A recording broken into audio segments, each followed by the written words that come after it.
Eka, ini sebentar. Saya mau menyiapkan ini sebentar ya. Materinya dulu, testing dulu nih. Oke, bisa. Nah, sekarang tinggal videonya.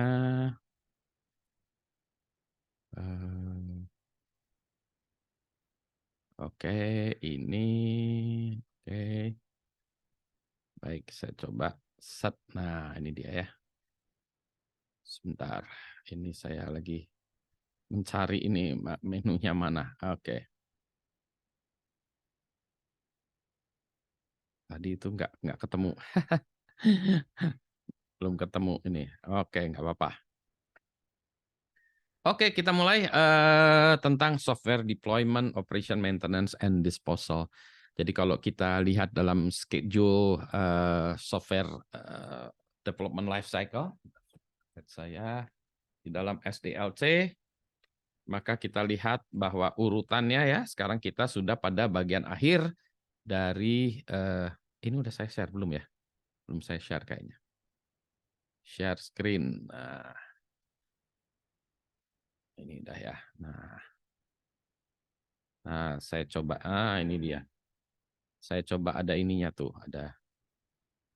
Sebentar ya, ini ada mainannya baru. Nah, ini dia ya. Oke, jadi kita sekarang berada di tahap akhir dari SDLC ya. Jadi kita sudah maksudnya kita dari awal-awal sudah bagus ya. Terus sampai akhirnya kita deployment dan operation. Nah, kalau kita lihat deployment ini setelah pengembangan selesai, software mulai siap digunakan dan kita ini dilakukan biasanya ya UAT user acceptance test itu sebelum dideploy untuk menyatakan bahwa software sudah sesuai serah terima berita BAST gitu ya, berita serah terima, kemudian mulailah software dipasang, diluncurkan atau di deploy gitu ya. Kemudian, nah setelah di deploy, nah ini ada macam-macam nih kalau dari kita bicara tentang masalah SSDLC yang terkait dengan installation dan deploy, maka kita bicara tentang bagaimana terkait dengan hardening, kemudian enforcement terhadap security policy dan konfigurasi. Jadi masih ada lagi urusan security-nya ya. Hardening, nah mari kita bicara soal hardening. Kenapa hardening? Nah karena seringkali pada proses pengembangan ketika kita lagi mengembangkan keamanan lagi dikurangi. Jadi misalnya harusnya login pakai misalnya harusnya login pakai apa namanya harusnya login pakai VPN nggak perlu pakai VPN dulu gitu ya, langsung dikasih akses gitu dan seterusnya. Kemudian harusnya pakai two factor authentication ya. Wah, pengembangan user ID dan password dulu karena bolak-balik gitu ya, jadi agak susah. Lewat firewallnya dibuka dulu, terus kemudian remote desktop dibuka gitu. Jadi memang ini seringkali pada proses pengembangan keamanan ini dikurangi ya. Ini memang sering kali terjadi dan memang biasanya demikian ya. Setelah selesai memang harus diperkuat lagi yang tadinya kita kurangi. Nah, ini kita perlu tingkatkan lagi. Jadi yang perlu di-harden itu biasanya apa sih? Nah, biasanya hardware dan OS ya. Jadi ini kalau kita sebut infrastructure di belakang ini tempat kita meletakkan aplikasi ini memang harus di-harden gitu ya. Apanya sih? Nah, nanti kita lihat kenapa demikian ya, host hardware dan OS-nya. Misalnya hardware-nya tadinya juga ya tidak pakai yang hardware yang kunci-kunci yang mungkin HSM atau apalah ya, sekarang mulai dipakai. Ya, dan berikutnya lagi adalah konfigurasi ya. Mulai kita bicara tentang konfigurasinya ini perlu dicek lagi gitu ya. Jadi kita sekarang mulai mengurangi ya. Jadi locking down to the minimum most restrictive security level, tetapi software masih bisa jalan ya. Ini kita sebut baseline-nya ya. Baseline-nya itu terus kita kurangi sehingga itulah yang kita sebut baseline-nya ya. Itu kondisi yang ya minimal ya. Hardware dan OS. Nah, kenapa kita melakukan hardware dan OS? Ya, ketika pengembangan boleh jadi pengembangan itu mengambil waktu yang cukup lama, 6 bulan, 1 tahun gitu ya. pada saat itu ternyata terjadi pengembangan baru, OS-nya sudah up to date. Di OS-nya ada upgrade. Ketika software selesai, OS-nya sudah kadaluarsa. Boleh jadi malah ketinggalan 2 versi, ya, 2 service pack atau apa gitu ya.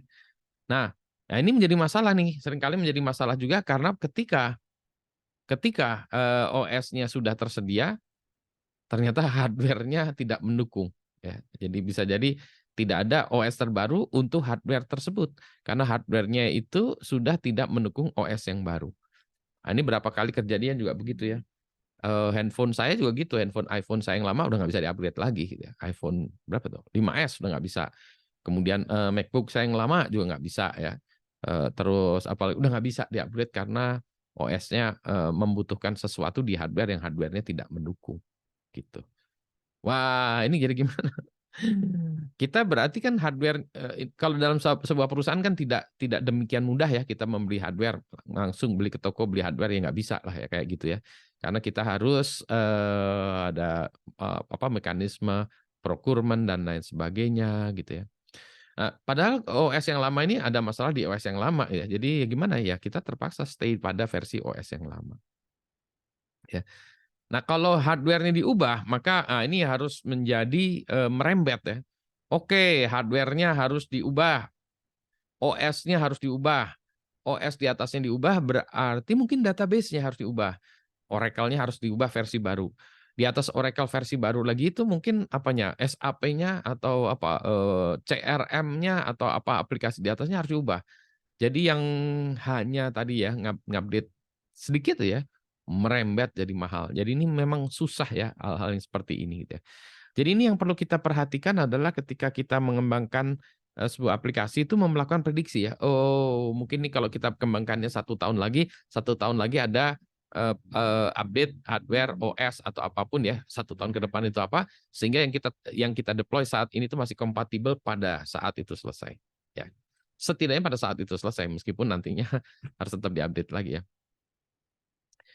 OS bisa jadi ya, ini yang lain lagi tadi bukan OS masih lama ya, tetapi ada service pack atau patch terbaru. Nah, ini juga kita biasanya seringkali dalam pengembangan itu service pack atau patch terbaru ini tidak dipasang kalau tidak benar-benar kritikal. Ketika pengembangan itu terus saja jalan dengan kondisi yang ada ya biasanya gitu kan selalu ya why fix if it's not broken ya jadi udah jalan sistemnya terus jadi pengembangan ya jalan terus sudah selesai. Nah sekarang kita bilang oke, ini ada service pack atau patch terbaru. Nah biasanya para pengembang itu relaktan untuk memasang ini karena belum tahu efeknya terhadap aplikasi yang sedang dikembangkan. Boleh jadi kalau service pack atau patch terbaru itu dipasang, aplikasi malah nggak jalan. Ya ini bukan sesuatu hal yang tidak mungkin terjadi ya. Banyak kejadian itu pas dipasang malah nggak jalan. Nah, berarti software yang sudah jadi pun tadi sudah UAT segala macam pun ini masih harus diuji pada service pack atau patch terbaru. Sehingga ini kalau kita concern ini harus ditaruh di dalam sistem development sebelum dipasang di sistem production ya. Jadi ini memang ini yang ngeri-ngeri sedap ya. Jadi masalah hardening hardware OS ini harus dilakukan, tetapi ya itu tadi ya ada banyak relaktansi ya dari pengembang. Kemudian mulailah kita assuming tidak ada masalah dengan OS-nya, maka kita mulai melakukan hardening. Kita misalnya service yang tidak gunakan harus dimatikan gitu ya. Misalnya sekarang udah tidak perlu lagi dengan FTP karena upload software-nya udah nggak perlu, maka FTP ditutup ya. Bahkan SSH pun ditutup karena udah nggak perlu ya. Remote access ditutup ya. Jadi mulai ditutup-tutupin yang tadinya digunakan sebagai kemudahan sekarang terpaksa harus ditutupin. Nah, karena ini dapat digunakan sebagai pintu belakang ya, backdoor oleh penyerang dan juga bukan oleh penyerang ya, oleh developer yang mungkin developernya ini sudah harusnya tidak ada lagi urusannya ya karena sudah dibayar segala macam sudahlah jadi tinggal urusan maintenance. Jadi ini juga harus diperhatikan bahwa ini juga supaya tidak jadi backdoor ya. Jadi ini ya harus dimatikan. Default accounts atau account bawaan ini juga harus di-remove ya. Nah, seharusnya ini kan dalam hal pengembangan di awal-awal sudah tahu ya, account bawaan ini harus awal-awal udah diganti di awal sehingga tidak di-remove-nya pada saat terakhir. Karena repotnya nih kalau account bawaan ini atau default accounts ini digunakan dalam aplikasi, begitu ini kita tutupin ya, atau kita delete atau kita ganti, aplikasinya malah nggak jalan gitu ya. Jadi ini yang ngerinya bahkan kalau default accounts ini digunakan dalam aplikasi. Jadi ini yang satu hal yang mengerikan gitu ya. Jadi ini awalnya harus gitu ya. Tapi ketika kita sudah mau deploy, nah ini memang harus kita mati-matikan ya. Gitu ya. Nah, tadi terkait dengan hardware dan OS. Nah, sekarang hardening dari sisi software sendiri. Ketika kita mengembangkan software, maka kita mulai melakukan hardening terhadap software-nya itu sendiri. Yang pertama ini, hapus kode tracing dan debugging. Memang ketika kita pada saat melakukan pengembangan ada tracing, debugging ini kan ada ya dipasang di dalam kodenya itu untuk memudahkan pengembang. Kalau ada error atau ada malfunction atau ada sesuatu maka bisa kelihatan oh iya ya errornya itu di sebelah mana, malfunctionnya itu di sebelah mana, flow-nya di sebelah mana. Nah ini biasanya error message ini pada awal-awalnya itu terlalu verbose ya. Jadi ini tidak boleh lagi ditampilkan kepada user ya, tidak boleh ditampilkan kepada user. Misalnya apa error cannot found logo dot path images logo dot png gitu misalnya. Nah, oh jadi berarti tuh dia tahu ada directory yang namanya slash images gitu ya. Nah ini atau cannot find apa .js itu atau css. Nah ini path letak kesalahan ini seringkali muncul ya. Nah ini yang nggak boleh ya. Sehingga ini error message yang tadinya digunakan dalam pengembangan sekarang harus dihapuskan. Itulah sebabnya biasanya kalau dalam dulu ya dalam pengembangan itu ada mekanisme yang namanya debug ya, debug ya. Jadi kalau if debug is defined semuanya ada. Kalau udah selesai production ini yang debugnya ini dimatikan ya. Di atasnya itu debugnya adalah 0 gitu ya sehingga semuanya yang ada section yang ada debuggingnya itu hilang biasanya ya. Kemudian ada juga maintenance hook. Maintenance hook ini sering ditinggalkan oleh developer. Misalnya gini, dulu ada orang-orang yang mengembangkan aplikasi kalau dia seringkali dia harus masuk ke dalam satu section di dalam aplikasi itu. Dia harus login, masuk ke sini, klik sana, klik sini, baru ke halaman tersebut gitu. Maka dia buat maintenance hook yang mana kalau logonya diklik 3 kali, kemudian dia ngeklik satu lagi di bawah, maka dia langsung masuk ke halaman tersebut tanpa harus login. Nah, ini yang kayak gini ya, yang dia sebenarnya biasanya dipakainya, kenapa itu Pak dipasang gitu untuk maintenance. Nah ini sering ditinggalkan oleh developer ya, karena tadi ya ketika dalam pengembangan ya ini digunakan untuk melakukan pas ke halaman tersebut itu misalnya nge-restart database atau nge-backup database atau apa ya untuk maintenance ini harusnya mulai ditinggalkan ya, mulai dihapus-hapuskan ya. Jadi ini harus dibersihkan lah kelihatannya softwarenya itu. Nah ini juga ada reluctancy, kenapa? Karena takutnya kalau itu dihapus, softwarenya jadi nggak jalan. Seharusnya sih tidak. Tapi Pak ini kalau bagian ini kalau saya kasih komen ya, atau komennya, bahkan yang lebih ngerikan itu ada satu aplikasi waktu itu ya, nggak tahu nih lawaannya itu ya. Ada komentar, baris komentar. Tapi kalau baris komentarnya itu di-delete, nggak jalan aplikasinya. Padahal dia cuma komentar. Ya udah Pak, komentarnya ditinggalin di sana.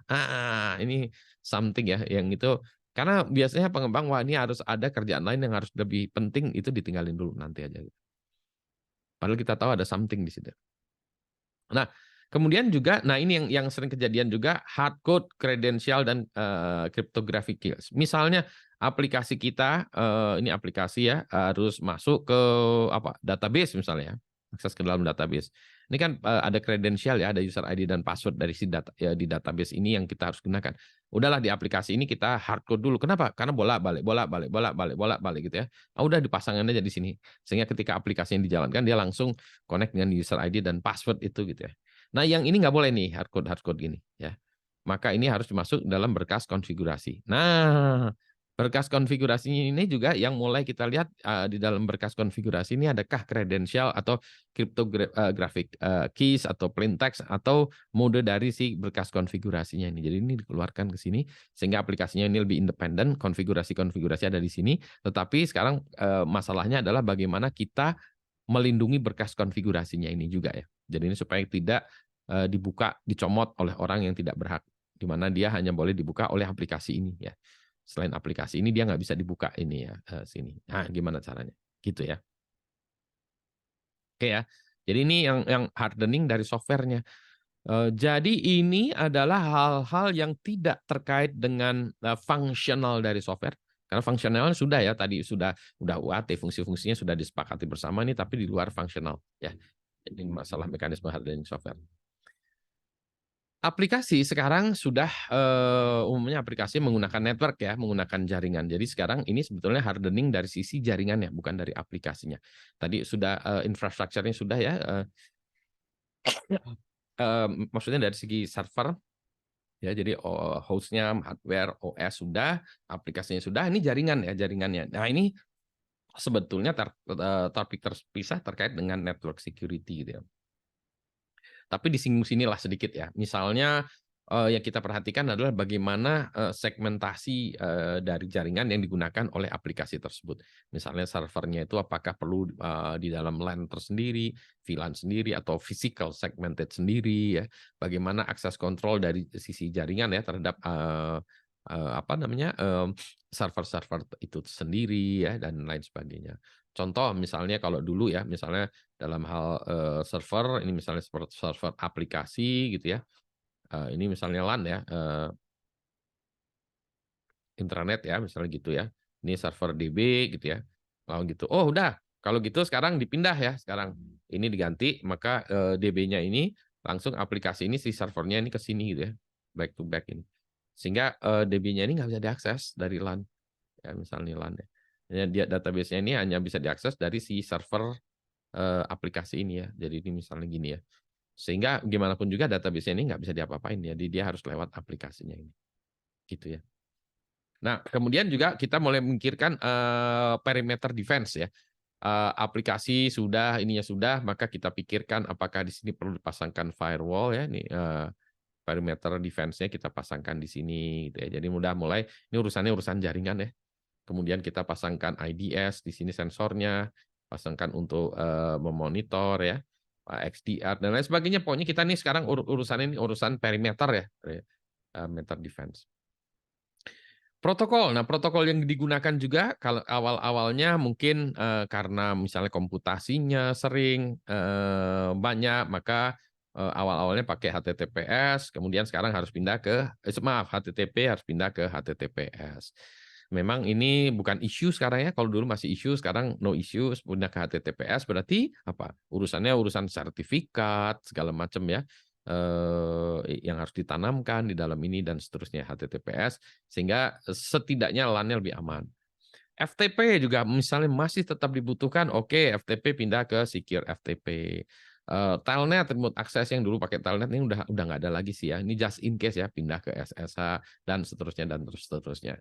Tapi ini urusannya apa? Urusan protokol. Jadi kita lihat dari protokolnya kita mulai pindah dari hal-hal yang tidak aman ya kita ke lebih aman. Jadi kita hardening network-nya. Nah, ini semua kan ya harus kita lakukan satu. Gimana caranya?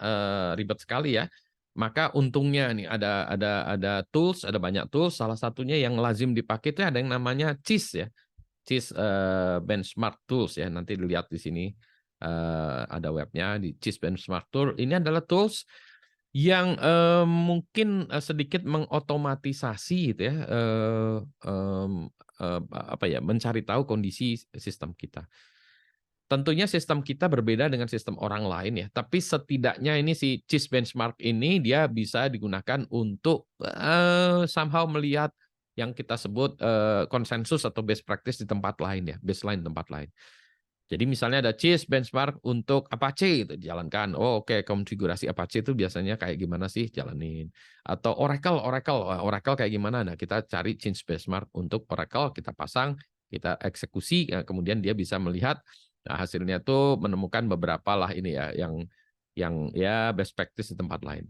Ini namanya best practice. Jadi sebetulnya mungkin masih jauh dari kondisi harus secure sebenarnya, tapi umumnya orang melakukan gitu ya. Jadi inilah the best practice ya. Jadi lumayan lah ya. Jadi kalau kita bilang benchmark, hardening itu biasanya orang sekarang ya menggunakan tools ini ya. Jadi ini mempermudah untuk melakukan pengecekan benchmarking. Udah ya. Jadi hardening sudah. Nah, sekarang kita bicara tentang enforcement lagi nih. Enforcement biasanya terkait dengan policy and prosedur. Nah, ya. Jadi ini memang benar lah ya, during development security may be relaxed. Nah, sekarang mulai kita lah tingkatkan keamanan. Kadangkala ada hal yang memang harus tetap dipertahankan, maka kita harus membuat policy exception ya, misalnya oke untuk server ini diberi exception gini, tetapi harus ada alasannya dan harus ada yang bertanggung jawab, ada yang tanda tangan gitu ya. Oh, ini tetap dilakukan seperti ini ya, inilah kita dilakukan dengan tanda tangan gitu. Jadi inilah yang kita sebut exception ya. Gitu. Kemudian mulailah kita melakukan juga separation of duties ya harus diperiksa. Misalnya kalau di tahap awal itu semuanya jebret lah boleh ya. Maka sekarang kita lihat separation of duties ini harus mulai di-enforce ya. Ini ada developer yang ngurusin pengembangan aplikasinya, database administratornya, admin aplikasi ini bukan pengembangnya tapi orang yang menjadi admin dari aplikasi ya, yang create user atau apa gitu-gitu ya. Ini harus mulai dilihat lagi, atau user biasa ya penggunanya nih gimana gitu ya. Jadi mulailah kita pisah-pisahkan ya, jadi separation of duties dari si orang-orang ini. Kalau bisa jangan satu orang, misalnya DBA-nya jangan pengembang, jangan DBA juga ya, dan seterusnya. Nah, ini memang biasanya mulai susah kalau sistemnya terdiri dari orangnya itu sedikit ya, orang sedikit, perusahaan kecil, sistemnya kecil, ya dia juga merangkap pengembang, DBA dan admin ya, misalnya bisa jadi demikian. Maka sebetulnya dari segi roles-nya sudah dipisah-pisahkan, maka dikurangi sedikit-sedikit. Oke, next kita hire orang yang untuk ngurusin aplikasinya gitu ya. Jadi ini udah mulai misah. Oke, habis itu pengembang udah selesai, maka DBA-nya diserahkan pada orang lain ya. Jadi mulai dipisah-pisahkan. Ini juga administrative rights ini kita cabut ya, mulai kurangi. Jadi jika tidak perlu cabut haknya. Jadi admin itu dikurangi untuk aplikasi-aplikasi. Kalau dia tidak perlu harus sebagai admin kurangi. Kalau dia harus tidak punya rights menulis kepada ini kurangi. Kalau dia tidak punya akses kepada server ini kurangi. Ya jadi kurangi. Jadi dia kalau bisa jadi user biasa, atau kalau nggak perlu user biasa pun nggak perlu ya. Jadi ini mulai melakukan enforcement ini dengan panduannya adalah SOP-nya kita ya. Kalau tadi teknikal ini mulai SOP. Nah, udahlah ya. Nah, sekarang udah jalan nih, udah dipasang segala macam udah. Nah, sekarang kita mulai operation. Ini operation ini yang bikin sekarang itu sampai sekarang ya, itu biasanya orangnya operation beda dengan pengembang, dan ini operation itu susah nyari orangnya stres ya. Jadi memang ini susah ya operation ya. Operation tuh OT ya biasanya orang-orang bilang tuh, wah ini orang-orang yang menjalankan atau ngejagain sistem setelah jalan ya. Nah, protection implemented at deployment may not good over time. Nah, misalnya udahlah nih pasang jebret, udah jalan, semuanya bagus, udah hard dan segala macam jalan, deng. 6 bulan kemudian ada upgrade, ada update OS katakanlah, atau service pack. Nah, gimana ini ya? Service pack-nya itu terkait dengan misalnya ada remote access, 0 day remote access, ini bisa di remote gitu ya server kita. Waduh, ini berarti protection yang kita taruh pas di kemarin itu udah nggak bisa jalan lagi. Berarti, nah ini mulailah kita bicara tentang oke, berarti secara berkala memang sistem ini harus kita review ya, bahwa sesuatu awalnya bagus ya, sudah deployment udah bagus semuanya. Jadi di kemudian hari belum tentu menjadi bagus ya lagi. Ya, jadi memang harus ada reguler. Nah, sekarang masalahnya adalah reguler itu kapan ya? Reguler yang disebut reguler itu apa gitu ya? Kalau orang bilang ya kalah ingat aja, Pak. Berkala, kalah ingat itu maksudnya, berkala ingat. Kalau rule of thumb-nya sih orang-orang sih sebetulnya harusnya ya 1 year ya 1 tahun. Setahun sekali lah di review. Oh, oke, oke, masih oke, good. Masih tahu masih oke, good gitu. Jadi 1 tahun sekali. Nah, ini juga update. Nah, ya, update atau newer version ini harus direncanakan. Sehingga ini jadi repotnya begini kan, kita udah di deploy nih, udah dijalankan ya. Biasanya kan tidak ada kebutuhan lagi untuk development misalnya, kan udah jalan, udah selesai. Kenapa butuh kok development? Ya kecuali ada maintenance segala macam. Oh, berarti kita harus tetap menyiapkan sistem development. Berarti sistemnya harus ada 2 dong, Pak. Nah, itu dia ya yang menyebalkan itu. Kalau gitu berarti meskipun sistem development-nya tidak digunakan lagi, tetapi sistemnya itu harus tersedia. Nah, itu harus tersedia itu apa? Apakah dibuatkan VM-nya atau dibuatkan ini sehingga ketika ada update atau newer version, nah sebelum update tadi ya, service pack baru, patch baru, update OS segala macam itu sebelum dipasang di production, dipasang dulu di development dengan aplikasi yang bersangkutan. Jalanin dulu, jebret. Jalan nggak? Kalau udah jalan, oke, aman. Nah, dari situ baru service pack atau patch itu dipasang di sisi production. Repotnya kan ya, kalau kan jadi kita sudah punya ya sistem production ya. Ini production. Production ada application ya, ada database gitu kan ya. Dah. Nah, ini kan development ya, development. Development ini aplikasinya. Nah, aplikasinya ini bisa jadi versinya beda dengan yang ini. Kalau sama nggak apa-apa ya. Oke. Nah, sekarang database-nya mana? Wah, Pak, dulu ketika kita development database-nya ke sini, production ya sini. Wah, nggak bisa dong ketika kita nguji-nguji gini. Wah, berarti di sini harus ada DB juga dong, Pak. Iya nih. Nah, itulah repotnya adalah masalah isunya apa? Masalah lisensi ya. Kalau di sini database-nya adalah database komersial, demikian pula di sini, maka kita harus punya 2 lisensi dong di sini. Nah, lisensi ini kadang tidak bisa dianggap remeh ya, karena kalau sistemnya mahal, berarti kita harus punya setidaknya lisensi 1 lisensi, 2 user atau apapun ya. Sehingga kalau ini komersial, ini komersial, ini komersial, ini komersial, ya harus dipikirkan itu ya. Sehingga ketika mengembangkan sebuah sistem, maka kita pikirkan, wah ini lisensinya tuh nggak bisa satu. Wah, development harus tetap ada. Gitu. Development harus tetap ada. Dan yang menyebalkan adalah ini. Nah, kalau ini tidak dilakukan, ya, misalnya tidak dilakukan, maka production ya, sistem di production ini punya risiko ya. Nah, punya risiko. Ya, misalnya pengembang nggak mau ngapa-ngapain, udahlah ini biarin jalan segala macam. Nah, orang operation ya, operation di sini yang pusing. Karena dia harus mengawasi atau memaintain sistem yang dia tahu ini bermasalah sistemnya secara security ya, bukan secara fungsional. Secara fungsional jalan, tapi secara security bermasalah. Wah, ini udah pusing setengah mati ya orang operation. Ya, biasanya ya itu kalau untuk kayak gini biasanya saran saya udahlah kalau gitu perimeternya dikuatin aja ya. Tadi makanya kalau di awal-awal tuh kita punya perimeter ya, misalnya pakai firewall segala macam, ini masih tetap merupakan solusi yang esensial juga ya, meskipun aplikasinya ini harus bagus. Just in case dalam pengembangan dalam apa ya overtime gitu ya, dalam pengembangan masanya ini menjadi masalah gitu ya. Maka ini harus diupdate, tapi kita belum sempat update karena kita harus ini ya nyobain di sini dulu, belum sempat nyobain, maka firewall-nya IDS-nya kita kencengin aja di sini, gitu ya. Jadi ini adalah isunya. Nah, secara teori ini teori ya, saya ini kalau ini singkat aja sih ya, saya tidak ingin terlalu banyak teori. Kalau operasional ya, kita bicara tentang operasional, ini ada detective controls ya. Jadi ini sebetulnya ini untuk ketika kita membangun ini, kita memikirkan ini ya, bahwa detective controls itu intinya adalah kita harus punya historical evidence. Jadi kalau ada masalah-masalah itu ada loggingnya, historical evidence bahwa ini pernah terjadi, ini pernah terjadi ini. Nah, biasanya kalau bagusnya ini ditaruh di tempat lain ya, jangan di sistem yang sama ya. Karena tempat lain apa? Karena kalau ditaruh di tempat yang sama itu dia membebani, kalau ini bocor macam-macam ya. Biasanya makanya di sini tuh dilemparkan kepada apa namanya security ya ini ya database di tempat lain lah ya, centralized security historical log atau apapun ya namanya gitu ya.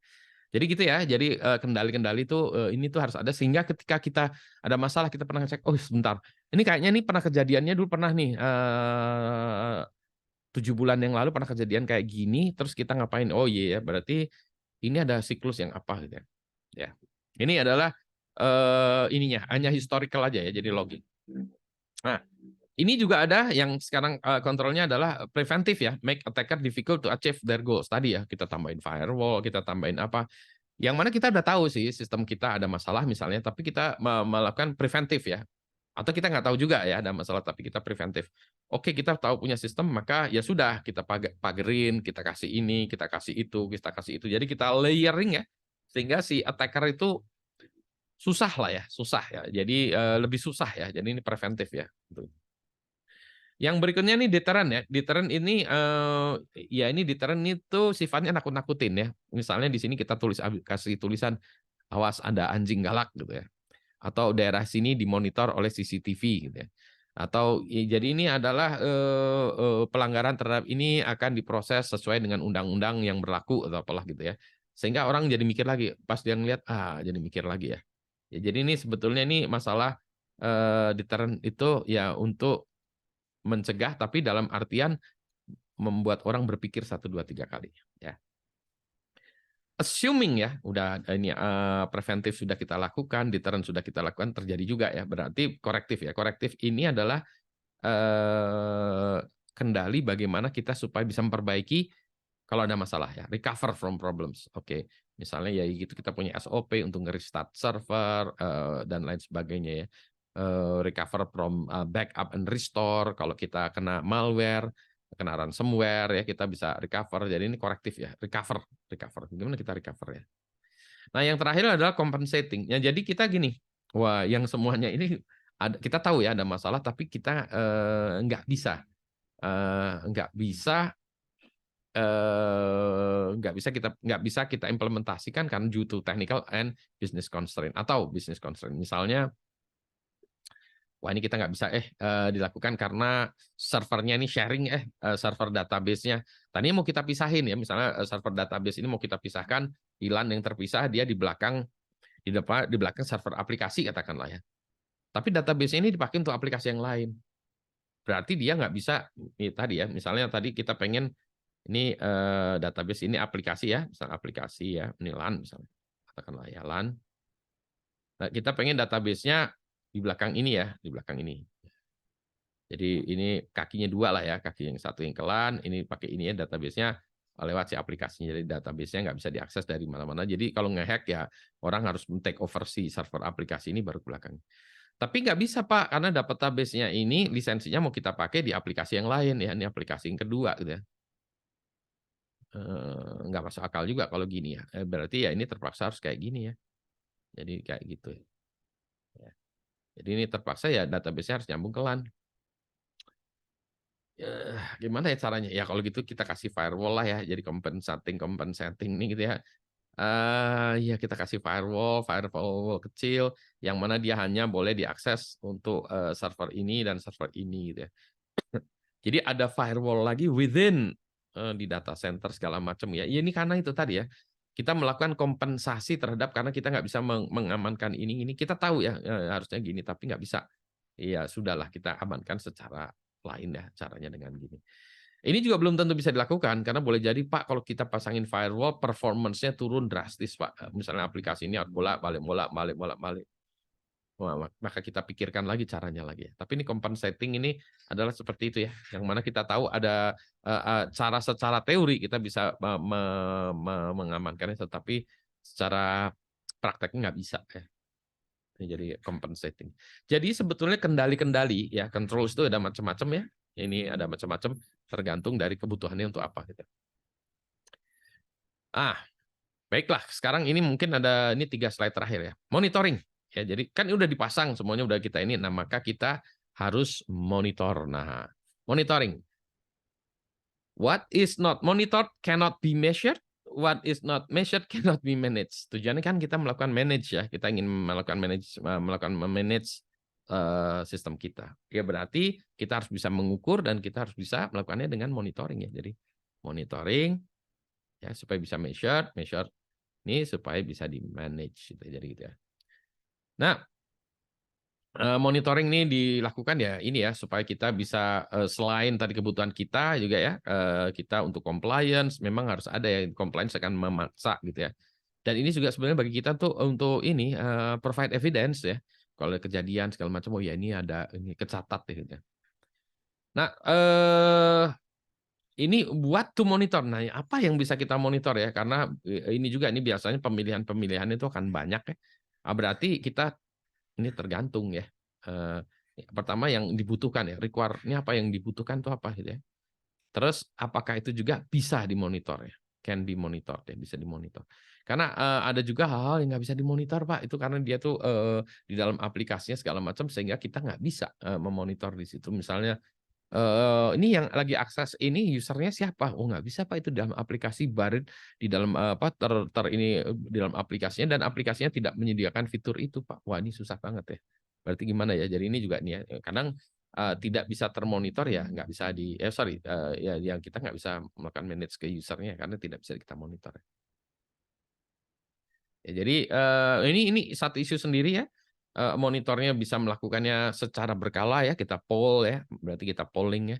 Polling apakah ya mekanisme bisa scanning, logging atau bahkan kita reaktif ya kalau ada intrusion baru dia melapor gitu ya. Nah, maka kita menyusun juga ya ukuran-ukurannya apa matriksnya. Ini yang biasanya beda-beda ya. Setiap organisasi beda-beda apa sih ukurannya, apa yang monitor, kemudian ukurannya gimana. Misalnya kita bilang servernya nggak boleh down atau boleh down 5 menit dalam setahun ya. Misalnya gitu.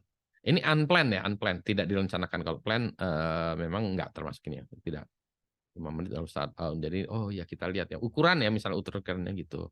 Terus ukuran apa lagi? Ukuran bahwa apa keberhasilan orang melakukan attack berapa ya misalnya keberhasilan melakukan attack ada berhasil misalkan attack sekali dalam 5 tahun gitu misalnya. Jadi kita sadar lah ya. Boleh-boleh juga kita bilang gitu ya. Kok boleh Pak gitu. Ya, ya gimana lagi ya kita bisa karena kita tahu ya bahwa kita juga tidak bisa tapi efeknya ya kita bilang dampaknya tetapi bisa kita recover dari sistem ini 10 menit gitu misalnya. Ya. Kalau ada attack kita sanggup 10 menit melakukannya. Jadi dalam itu ya batas waktu itu. Nah, ini juga ada mulai ada dokumen-dokumennya. Sekarang kita mulai kalau ya, ini kan ini udah ya monitoring. Assuming terjadi kejadian, maka kita bicara tentang kan udah kejadian ya. Jadi maksudnya gini, sudah UAT kita deploy, nah, harden sebelum di deploy sebetulnya kita harden deploy, monitor, operation udah operation ya. Kejadian juga ada insiden. Maka kita bicara tentang insiden manajemen, ya ini topik terpisah lah ya, gitu jadi topik terpisah. Tidak dibahas di kelas ini tapi kita tahu bahwa oh ya itu ada isu itu ya. Terakhir, nah ini terakhir dari tentang deployment segala macam, maka kita bicara tentang adanya disposal. Ini adalah sesuatu hal yang jarang dibicarakan. Ya. Berarti kita perlu adanya end of life policy. Ini harus ada kebijakan ya, end of life. Jadi ini nggak pernah ada nih. Kalau kita ini ada kebijakan untuk pengembangan, operasional segala macam, tapi nggak ada sunsetting ya.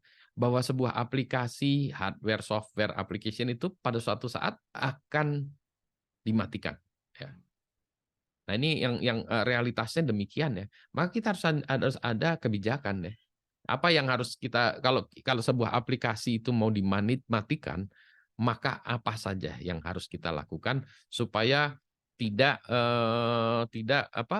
adanya kebocoran data ini dikaitkan dengan masalah security karena functionality-nya sudah tidak dibutuhkan lagi ya mungkin digantikan aplikasi baru atau sudah tidak diperlukan lagi tapi kalau dari kacamata security kan nggak bisa begitu aja server dimatiin udah gitu ya. Nah, kenapa? Karena biasanya masih ada data tersisa ya. Ini kalau sekarang kita bicaranya katakanlah hard disk ya. Hard disk kan masih ada datanya. Terus gimana itu? Nah, berarti harus ada mekanisme bagaimana policy untuk menghapus hard disk ya. Bagaimana menghapus hard disk ya? Ya, hard disk ini bagaimana menghapusnya nih? Terus kalau udah bahkan dirusak secara fisik ya. Ini ada perusahaan-perusahaan yang dia menerima mendestroy information ya tadi ya secara fisik. Ya. Jadi nggak jadi hard disk itu biasanya tidak boleh diberikan kepada orang lain. Tidak ada ceritanya hard disk itu diberikan ke orang lain ya. Jadi itu nggak ada. Jadi kalau orang mau memberikan donasi segala macam, ya kalau misalnya donasi komputer lama berkas itu, ada hard disknya. Ada hard disknya itu harusnya dibuat di ini sendiri, dibeliin yang baru gitu. Kalau enggak ya hard disknya ini harus dilakukan proses, nah itu tadi scrubbing segala macam ya wah ini ada proses untuk informasi di hard disknya itu dinolin, disatuin, pokoknya nih membersihkan hard disk ini sebuah upaya yang berat ya, tapi bisa dilakukan juga sih. Hanya lebih mudah, lebih murah mungkin ya. Udah beli baru lagi aja daripada dikasihin ke perusahaan ini. Perusahaan ini Pak, kami terima untuk melakukan sanitasi hard disk ini. Bapak mau nyumbangin, ya berapa harganya? 5 juta. Bah, beli hard disk harganya 1 juta. Iya Pak, ini melakukan sanitasi hard disk itu nggak gampang Pak. Nah ini data harus make sure data di backup dulu sebelum hard disk dimusnahkan, misalnya secara fisik ya dimusnahkan, benar-benar dimusnahkan, di backup dulu just in case dibutuhkan lagi hard disknya gitu, apa datanya gitu. Nah ini nanti kita juga akan terkait dengan undang-undang atau peraturan di dalam dunia itu. Misalnya di dunia perbankan, data harus disimpan berapa lama, ya misalnya 6 tahun, 7 tahun. Di sisi lain nanti ada undang-undang PDP ya, yang ini kita masih bingung juga ya. Kalau ada orang mengatakan bahwa saya memiliki hak untuk dilupakan, di act to apa di the rights to be forgotten. Kan saya pengen data saya di sana di dalam hard disknya juga di delete, gimana caranya ya? Ini nanti kita ini bahasan terpisah ya. Aduh, maaf. Pagi-pagi ini banyak bersin. Ini isu yang masih bikin pusing. Anyway, tapi pada prinsipnya adalah data ini backup dulu ya sebelum hard disk yang dimusnahkan karena kita belum tahu nanti kapan. Nah, ini kalau di backup kan kita harus bisa tahu juga caranya bagaimana nanti melakukan restore ya. Bahwa datanya di backup nanti nggak tahu gimana cara restore-nya karena aplikasinya udah nggak ada. Datanya di backup Pak, iya, tapi di aplikasinya ini aplikasi pakai Turbo Pascal Pak. Waduh, ini nggak ada lagi ya. Jadi inilah terakhir dari sisi itu ya, masalah disposal yang mana ini perlu pembahasan yang lebih jauh lagi. Inilah terakhir dari materi kita ya. Baik, kita stop dulu. Stop share dan